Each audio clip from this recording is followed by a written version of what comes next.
एक बार की बात है, एक गरीब औरत थी जिसका नाम निशा था। वो एक छोटे से गांव में अपने माता पिता और छोटे भाई बहनों के साथ रहती थी। उसके पिता एक किसान थे, लेकिन खेत बहुत उपजाऊ नहीं था और वो अक्सर किसी तरह का गुजारा करते थे। निशा एक बुद्धिमान और जिज्ञासु लड़की थी।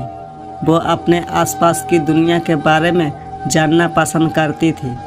वो एक वैज्ञानिक बनने का सपना देखती थी, लेकिन वो जानती थी कि अपने परिवार की वित्तीय स्थिति के कारण उसे अपना लक्ष्य हासिल करना मुश्किल होगा।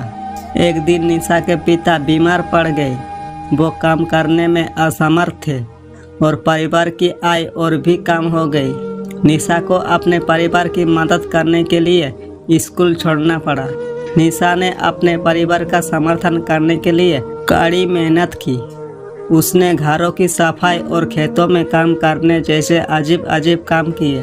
उसने स्थानीय बाजार में सब्जियां बेचना भी शुरू किया। अपनी व्यस्त दिनचर्या के बावजूद निशा ने वैज्ञानिक बनने का अपने सपनों को कभी नहीं छोड़ा।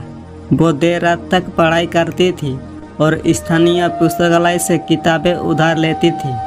उसने घर पर भी अपने स्वयं के प्रयोग करना शुरू कर दिया। कई सालों की कड़ी मेहनत और दृढ़ संकल्प के बाद निशा ने आखिरकार अपने सपनों को हासिल कर लिया। वो विश्वविद्यालय में दाखिला लिया और वैज्ञानिक बन गई। उन्होंने विज्ञान के क्षेत्र में महत्वपूर्ण योगदान दिया।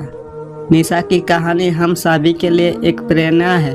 ये दिखाता है कि अगर हम अपने दिमाग में रखते हैं और अपने सपनों को कभी नहीं छोड़ते हैं तो कुछ भी संभव है। ये भी दिखाता है कि हमारे जुनून का पालन करना महत्वपूर्ण है, भले ही ये मुश्किल हो।